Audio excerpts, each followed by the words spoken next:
Monsieur le Président, cher public, bonsoir. Alors, lorsque j'ai abordé auprès de certains amis et certaines connaissances le fait que j'interviendrai sur la thématique du Congo belge, avec la question Congo belge assumer ou s'excuser, systématiquement j'ai vu les visages de mes interlocuteurs se crisper. À ce moment, j'ai compris que le sujet était encore quelque peu brûlant. Quoi qu'il en soit, je suis présente et j'affirme que le Congo belge, il faut l'assumer. Assumer ne veut pas dire oublier. Assumer ne veut pas dire légitimer. Assumer ne veut certainement pas dire justifier. Assumer est le simple fait de s'enraciner dans le présent avec une pleine conscience du passé. Assumer, c'est donc dire qu'il y a eu des crimes, qu'il y a eu des pillages lors de cette colonisation. Assumer, c'est dire qu'il y a eu une colonisation et qu'il y a eu une décolonisation.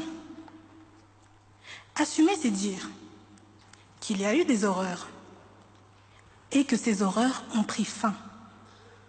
Assumer, c'est dire enfin qu'un certain 30 juin 1960, les Congolais ont eu le choix et la possibilité d'exprimer leur refus de n'être qu'un peuple colonisé. Assumer, c'est donc se faire ami de l'intégralité de l'histoire et pas de certains fragments. Concrètement, qu'est-ce qu'assumer? Assumer une colonisation, c'est en parler, c'est en discuter, c'est en débattre, c'est la critiquer et par-dessus tout, c'est en soutirer des leçons. Assumer, c'est ce que la République démocratique du Congo, aujourd'hui, ancien Congo belge, fait tous les jours, en parlant de sa colonisation, en l'enseignant, en la chantant jusque dans son hymne national. Assumer, c'est ce que le Royaume de Belgique ne fait pas. Vous savez, je suis née et ai poursuivi toute ma scolarité en Belgique, donc des maternelles jusqu'à aujourd'hui en deuxième année à l'université. Et depuis ma troisième primaire, on m'enseigne fièrement la résistance belge lors de la Première Guerre mondiale, les 3 jours où les troupes belges ont résisté et ont fait front aux troupes allemandes qui voulaient rejoindre Paris. Donc on me vante 3 jours. Mais jamais on ne m'a parlé des 80 années de la colonisation belge au Congo.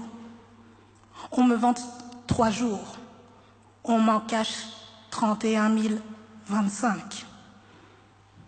Alors, comment expliquer ce complexe sur la question coloniale? Cher Président, cher public, j'ai ma propre théorie. Là où on peut reconnaître au Congo une décolonisation manquée, on doit reconnaître à notre royaume une colonisation et une décolonisation manquée, double échec. En effet, entamé sur les crimes humains de Léopold II, terminé sur les chapeaux de roue dans les années 60, pour le royaume double échec. Alors notre royaume, plongé dans sa mélancolie, n'assume pas son double échec. Et dès que l'on dit Congo, les visages se crispent, la Belgique se cache, la Belgique se braque. On comprend bien que ce n'est pas la Belgique qui hante le Congo, c'est bien le Congo qui hante la Belgique. 57 années que notre royaume n'a plus de colonie, 57 années que la Belgique tente d'oublier, 57 années qu'elle n'enseigne pas l'histoire coloniale, qu'on n'en parle pas, qu'on ne l'aborde pas, 57 années que la Belgique essaye de s'oublier, devient étrangère à elle-même, 57 années que le royaume s'aliène, 57 années que le royaume s'auto-aliène. Alors, je vous interroge, chers adversaires, comment pouvez-vous parler d'excuses dans un tel contexte? Est-ce que le dialogue doit s'entamer entre le Congo et la Belgique ou entre la Belgique et elle-même? Croyez-moi, si la Belgique a des comptes à rendre, ce n'est pas avec le Congo, mais c'est avec elle-même et son histoire coloniale. Je vous remercie.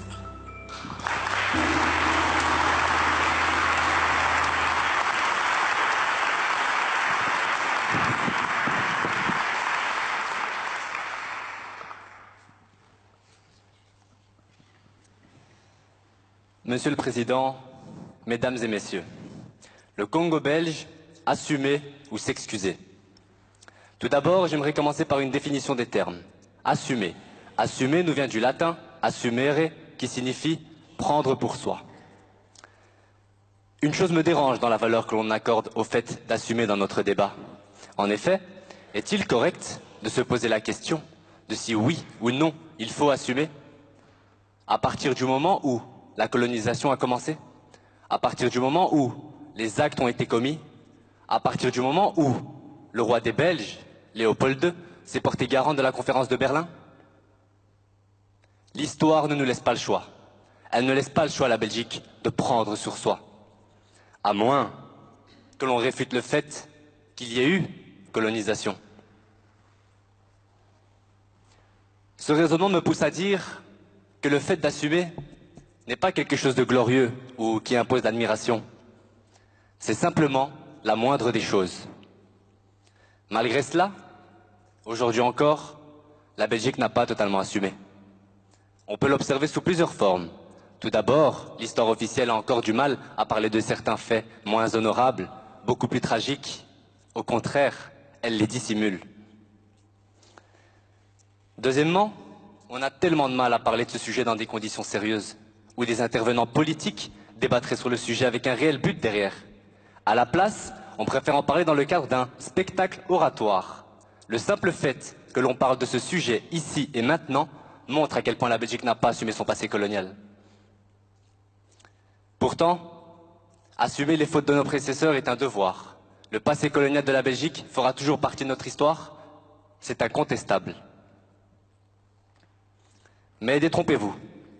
Comme je vous l'ai dit, assumer n'est pas suffisant. Assumer doit impérativement s'accompagner d'une demande de pardon. En assumant, on reconnaît ses torts, mais en aucun cas on démontre un sentiment de regret.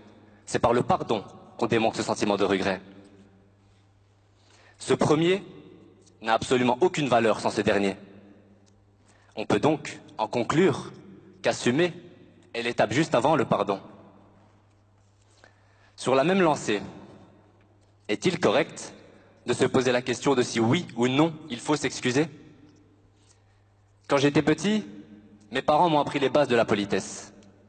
On salue, on dit merci, on dit au revoir et s'il vous plaît. Dans la même lignée, ils m'ont appris à ne pas faire de mal aux autres. Mais quand j'en fais, à demander pardon. C'est la moindre des choses. Dans le cas présent, s'excuser qu'à une époque, par le biais de nos dirigeants occidentaux, des actes innommables ont été commis. Des actes innommables ont été commis par le simple fait que l'on se permettait de coloniser un pays. Par le simple fait que l'on se croyait supérieur. Par le simple fait qu'ils n'étaient que des indigènes. Je trouve ça triste que 60 ans après, nous ne sommes qu'à cette étape du débat, à se demander s'il faut assumer ou s'excuser. Imaginez que vous ayez vécu la colonisation, qu'elle vous a tout pris, humilié, torturé, et que plus d'un demi-siècle après, vous revenez et que vous constatiez que nous en sommes que là, à se demander s'il faut assumer ou s'excuser. Tout ça dans une bonne conscience. Le pardon n'est pas un signe de faiblesse, mais un des actes les plus honorables. Car s'il y a bien un exercice difficile, c'est bien de demander pardon. Certains me diront, tes excuses n'effaceront pas les conséquences de la colonisation. Tes excuses ne ramèneront pas les morts. Je suis bien conscient. Je suis bien conscient que tout ça ne nous rendra pas le Congo. Personnellement, moi, Amin Tahiri, je ne suis pas responsable de la colonisation. Je n'y étais pas. Mais nos ancêtres l'ont été. Nous sommes les héritiers de leurs erreurs passées. Je ne sais pas. Je ne sais pas si le Congo est prêt à entendre nos excuses aujourd'hui, ce qui serait tout à fait compréhensible, vu la gravité des actes commis. Mais je tiens à ce qu'il sache que moi, en tant que Belge, je suis prêt à lui présenter des excuses, car c'est la moindre des choses.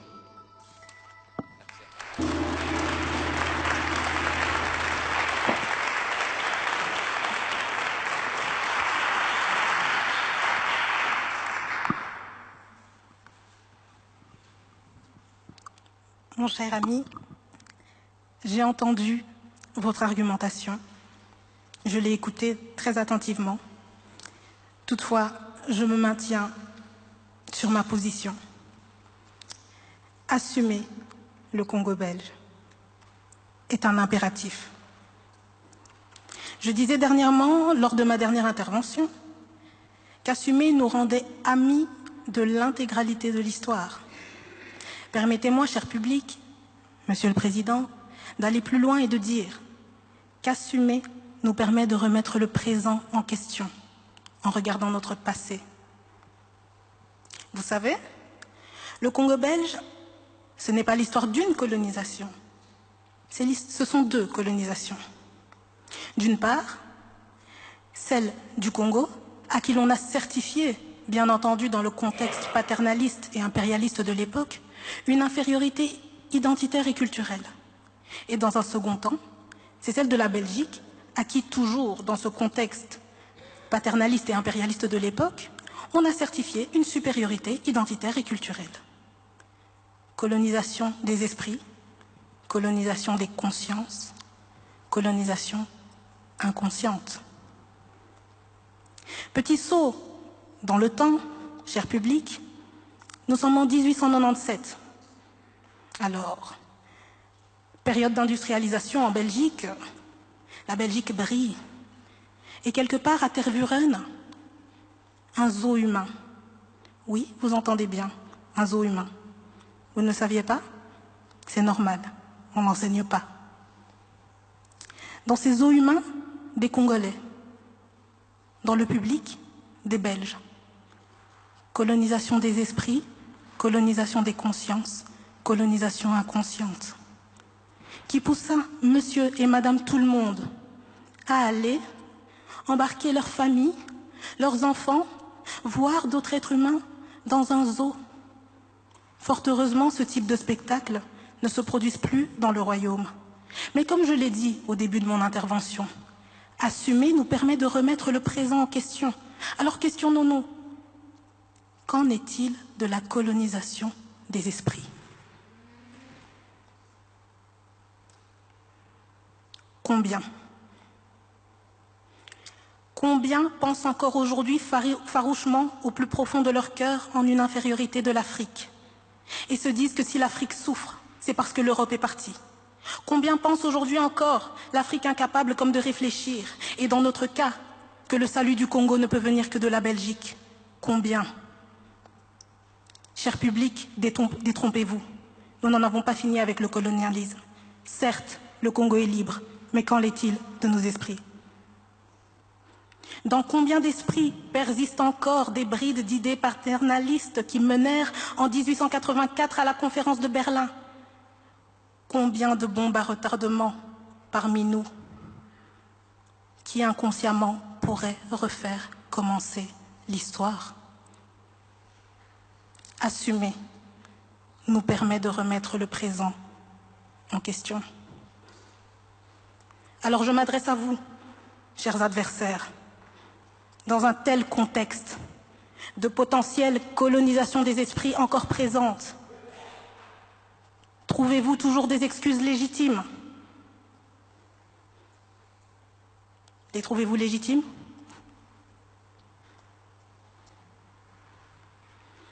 Ironie, hypocrisie ou naïveté? Ironie, hypocrisie ou naïveté que de tout ramener à des excuses dans un contexte si enchevêtré dans lequel il y a tant d'éléments à prendre en compte, le Congo belge. Des excuses pour tout résoudre? Des excuses pour tout résoudre? Non. Assumer pour tout résoudre. Le fait d'assumer s'assure que nous avons bien compris les leçons. Personne ne s'excuse, car personne n'a voulu l'histoire. Personne ne s'excuse, car personne n'a été acteur. Non, ne vous excusez pas. Personne n'est responsable. Toutefois, responsables nous sommes du silenciement de l'histoire. Responsables nous sommes du silenciement de l'histoire, du non-respect, de la mémoire. Et moi la première, cher public. Et pour ça, rien que ça, je m'excuse.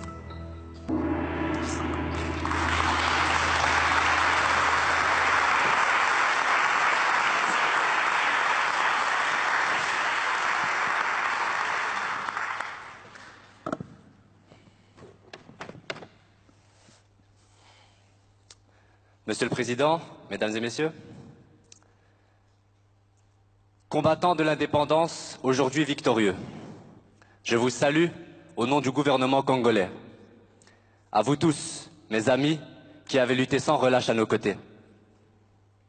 Nous avons connu les ironies, les insultes, les coups que nous devions subir matin, midi et soir, parce que nous étions des nègres. Nous avons connu que la loi n'était jamais la même, selon qu'il s'agissait d'un blanc ou d'un noir. Qui oubliera les fusillades ou les cachots furent brutalement jetés, ceux qui ne voulaient plus se soumettre au régime d'injustice, d'oppression et d'exploitation. Durant ma première intervention, je soulignais que je trouvais prétentieux que 60 ans après, on en a encore à se demander s'il faut assumer ou s'excuser. Le fait de se poser la question traduit selon moi le sentiment d'hégémonie encore trop présent en Occident à l'égard de l'Afrique. C'est tout ce dont mérite l'Afrique, c'est tout ce dont mérite le Congo après tant de souffrances, que l'on assume, que l'on s'excuse. Ces questions devraient être complètement désuètes à notre époque. Ce sentiment dont je vous parle, c'est ce sentiment de supériorité fortement présent durant l'époque coloniale. Aujourd'hui, on a l'impression qu'on a dépassé tout cela, que ce sentiment de supériorité n'est plus d'actualité. Et pourtant, on peut l'observer tous les jours, à travers le poids des pays africains au niveau politique, par exemple. On ne les prend presque même pas en considération. Quand j'ai commencé à préparer ce débat, et que l'on m'a imposé la position « s'excuser », la première question qui m'est venue en tête est « s'excuser, mais pourquoi ?» Je vous avoue que je ne connaissais pas grand-chose sur le passé colonial de la Belgique, et d'ailleurs, c'est toujours le cas. Est-ce normal? Est-ce normal que l'on ne m'a jamais enseigné le passé colonial de la Belgique, alors que j'ai fait toutes mes études ici? Patrice Lumumba a vu clair en disant « L'histoire dira un jour son mot ». Mais ce ne sera pas l'histoire que l'on enseignera à Bruxelles, à Paris ou à Washington, mais celle que l'on enseignera dans les pays affranchis du colonialisme. Je suis loin d'être le seul dans ce cas. Beaucoup ignorent ce qui s'est passé au Congo belge. Au Congo belge, on forçait les hommes à travailler en prenant leurs familles en otage. On coupait les mains des dissidents qui, courageusement, s'opposaient aux colons. Si on n'obtenait pas la quantité en caoutchouc demandée, on fusillait hommes, femmes et enfants. Pour en faire quoi? Des exemples. Le Congo belge, ce n'est pas des centaines, ce n'est pas des milliers, ce sont des millions de morts, des millions. Alors pour ça, je serais fier si mon gouvernement s'excusait au moins par des actes symboliques. Cela serait un bon point de départ à des collaborations saines avec la République démocratique du Congo. Au début de mon intervention, je vous ai récité le discours de Patrice Lumumba à l'indépendance du Congo en 1960. Ce discours a une grande valeur symbolique. Alors, pour lui rendre hommage à lui et au Congo, car c'est la moindre des choses, j'ai aussi envie de faire un acte symbolique. Pour les mains coupées, je m'excuse. Pour les humiliations à répétition, je m'excuse. Pour le travail forcé, je m'excuse. Pour les mères tuées, je m'excuse. Pour les pères tués, je m'excuse. Pour les fils tués, je m'excuse. Pour les filles tuées, je m'excuse. Pour l'esclavage, je m'excuse. Pour chaque larme versée, je m'excuse. Pour notre silence, excusez-nous. Merci à tous.